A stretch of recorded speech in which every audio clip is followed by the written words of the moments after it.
Hello friends, class 7th के इस video session में आप सभी का स्वागत है। मेरे प्रीवियस वीडियो में हमने प्रैक्टिस सेट 46 से क्वेश्चन नंबर 1, 2 एंड 3 ये तीनों क्वेश्चन सॉल्व कर लिए थे। आज हम क्वेश्चन नंबर 4 एंड 5 सॉल्व करेंगे। तो आइए शुरू करते हैं। हमारा क्वेश्चन है, a rectangular hall is 12 metre long and 6 metre broad. Hall है रेक्टेंगल शेप का, वो 12 मीटर लॉन्ग है और 6 मीटर ब्रॉड है। Its flooring is to be made of square tiles of side 30 centimetre. इसके अंदर फ्लोरिंग करनी है, मतलब यहाँ पर टाइल्स बिछानी है। ये टाइल जो है वो स्क्वेयर शेप की है और उसकी साइड है 30 centimetre. How many tiles will fit in the entire hall. तो इस हॉल में कितनी टाइल्स फिट होगी। How many would be required if tile of side 15 centimeter were used? यहाँ 30 सेंटीमीटर की टाइल दी है, लेकिन अगर 15 सेंटीमीटर की टाइल इस हॉल में बिठाई तो कितनी टाइल्स लगेगी। तो हमको ये जो क्वेश्चन है ये दो पार्ट में सॉल्व करना पड़ेगा। पहले 30 सेंटीमीटर की टाइल कितनी लगेगी ये फाइंड आउट करेंगे, और उसके बाद 15 सेंटीमीटर की टाइल्स कितनी लगेगी ये फाइंड आउट करेंगे। तो सबसे पहले समझ लेते हैं। देखिए, ये जो हॉल है इसका ये जो अंदर का कलर पार्ट दिख रहा है, यहाँ पर टाइल्स बैठाई जाएगी। ये जो पूरा पार्ट है ये इसका एरिया है, तो इस एरिया में टाइल्स बैठने वाली है। और जो टाइल रहेगी ये टाइल, तो ये देखिए, मान लो ये एक टाइल है, ये दूसरी टाइल है, ये तीसरी, ये चौथी, मतलब ये सारी टाइल है। तो ये भी क्या कर रही है, ये इतना एरिया ये कवर कर रही है, राइट। ये इतना एरिया कवर कर रही है। तो हर एक टाइल कुछ एरिया, मतलब उसके एरिया जितना पार्ट यहाँ पे कवर कर रही है। तो आपको क्या करना पड़ेगा, ये जो पूरा हॉल है इसका पहले एरिया फाइंड आउट करना पड़ेगा, उसके बाद टाइल का एरिया फाइंड आउट करना पड़ेगा। तो हर एक टाइल इतना एरिया कवर कर रही है, तो number of tiles find out करने के लिए हमको क्या करना पड़ेगा, हॉल के एरिया को टाइल के एरिया से डिवाइड करना पड़ेगा। ओके, तो सबसे पहले डिस्क्रिप्शन लिख लेते हैं क्या क्या हमको दिया है, उसके बाद एरिया फाइंड आउट करेंगे। अब और एक बात यहाँ पर देखिए, ये जो हॉल की लेंथ और ब्रेड्थ दी है वो मीटर में दी है, और टाइल की जो लेंथ दी है, टाइल की जो साइड की लेंथ दी है, तो वो सेंटीमीटर में दी है। तो हमको ये सब एक ही यूनिट में चाहिए, तो हम हॉल के लेंथ और ब्रेड्थ को सेंटीमीटर में कन्वर्ट करेंगे। तो लिख लेते हैं पहले length of the hall 12 metre. तो 12 मीटर का सेंटीमीटर में अगर कन्वर्ट करना है तो हम क्या करेंगे, 12 इंटू 100 करेंगे, राइट। तो ये आता है 1200 centimetre. Now breadth of the hall 6 metre is equal to 6 into 100 centimetre, ये आता है 600 सेंटीमीटर। अब टाइल 1 की साइड क्या है, 30 centimetre, and side of tile 2 ये है 15 सेंटीमीटर। तो ये सारा गिवन डेटा हमने लिख लिया है। अब हम हॉल का एरिया फाइंड आउट करेंगे, area of the hall. Hall किस शेप का है, रेक्टेंगुलर शेप का है, राइट। तो हम एरिया ऑफ रेक्टेंगल का फॉर्मूला यूज करेंगे, लेंथ इंटू ब्रेड्थ। लेंथ क्या है 1200 इंटू ब्रेड्थ है 600, तो ये क्या आता है 12 6 72, और ऊपर 1 2 3 4 0 ऊपर, स्क्वायर सेंटीमीटर। यहाँ पर लेंथ और ब्रेड्थ सेंटीमीटर में है, इसलिए एरिया का यूनिट क्या रहेगा, स्क्वायर सेंटीमीटर। तो एरिया ऑफ द हॉल है 7,20,000 square centimetre. Now area of tile 1, ये जो टाइल है वो स्क्वायर शेप में है, तो हमको एरिया ऑफ स्क्वायर का फॉर्मूला यहाँ पर यूज़ करना पड़ेगा। तो ये क्या है, साइड स्क्वायर, या साइड इंटू साइड भी लिख सकते हो, सेम ही मीनिंग होता है। साइड स्क्वायर, तो ये आएगा 30 सेंटीमीटर का स्क्वायर, तो ये क्या आता है 900 square centimetre. Area of tile 1 आता है 900 स्क्वायर सेंटीमीटर।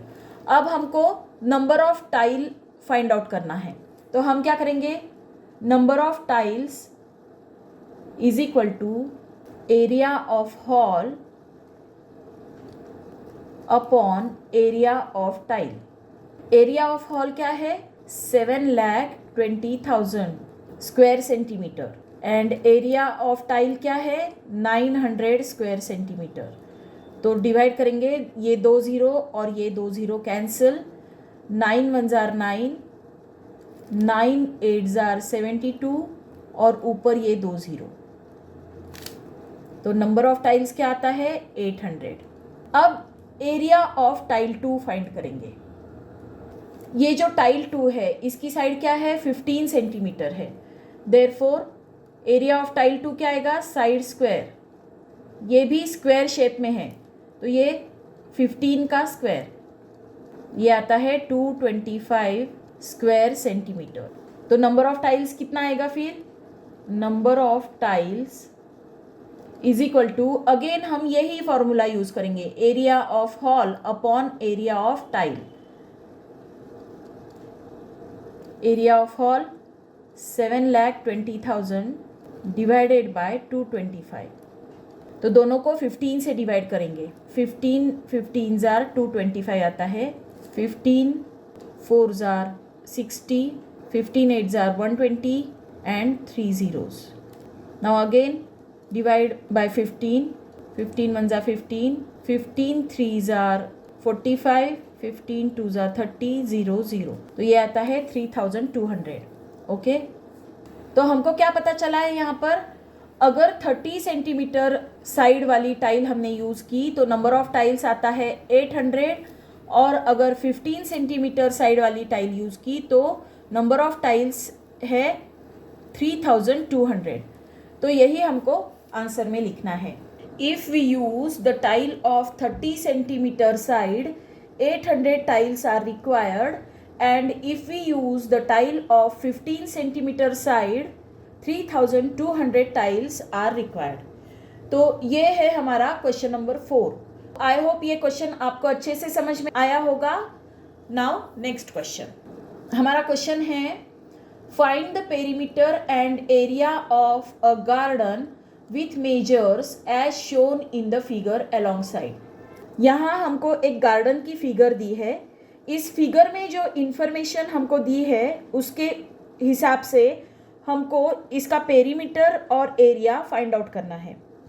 अब इस फिगर में देखिए, यहाँ 13 मीटर 13 मीटर और 13 मीटर 3 साइड हमको दी है, और यहाँ पर हर जगह पर ये मार्किंग किया है। ये जो मार्किंग है, यहाँ जिस तरह का मार्किंग है उसी तरह का मार्किंग यहाँ हर जगह पर किया है। तो इसका मतलब क्या है कि ये जो सारी साइड्स है उतनी ही ये सारी साइड्स भी है, मतलब सारी साइड्स ये सेम है, 13 मीटर की ही है। तो अब हमको पेरीमीटर फाइंड आउट करना है। तो अब कितनी साइड्स है देखिए, 1 2 3 4 5 6 7 8 9 10 11 12। तो यहाँ पर इस फिगर में 12 साइड्स है। अगर इन सारी 12 साइड्स की हमने एडिशन की, इन सारी 12 साइड्स के लेंथ की हमने अगर एडिशन की तो हमको इस गार्डन का पेरीमीटर मिल जाएगा, राइट। तो अब हम लिखते हैं, in the figure there are 12 equal sides with length 13 metre. तो ये सारी साइड्स 13 मीटर्स की है, right. Therefore perimeter of the garden क्या रहेगा, इन सारी साइड्स की total, sum of all the sides. अब हमको पता है ये सारी साइड सेम साइज की है। अगर स्क्वायर है, मान लो ये एक स्क्वायर है, तो हम क्या करते हैं पेरीमीटर फाइंड आउट करने के लिए 4 इंटू साइड करते हैं, राइट। 4 बार हम एडिशन नहीं करते, हम 4 से उस साइड को मल्टीप्लाई करते हैं। तो यहाँ पर 12 साइड्स है और 12 साइड सेम साइज की है, 13 मीटर साइज की। तो अब हम क्या करेंगे, 12 साइड्स है तो 12 इंटू साइड, तो साइड क्या है 13, 12 इंटू 13, तो ये आता है 156 मीटर। तो perimeter of the garden is 156 metre. अब हमको इस गार्डन का एरिया फाइंड आउट करना है। तो एरिया फाइंड आउट करने के लिए हमको क्या करना पड़ेगा, देखिए अगर इन सब को यहाँ पर हमने ज्वाइन कर दिया तो ये क्या बना, देखिए ये एक स्क्वायर बना, ये एक स्क्वायर, ये एक स्क्वायर, ये एक स्क्वायर और ये एक स्क्वायर बना। तो ऐसे 5 स्क्वायर यहाँ पर बनते हैं, 1 2 3 4 एंड 5। तो यहाँ पर 5 सेम साइज के स्क्वायर बनते हैं, राइट। तो अगर इस गार्डन का एरिया हमको फाइंड आउट करना है तो हमको क्या करना पड़ेगा, इन 5 स्क्वायर का एरिया फाइंड आउट करके उसको ऐड करना पड़ेगा, right. All these 5 squares are of equal size. तो हर एक की साइड क्या है, 13 मीटर है।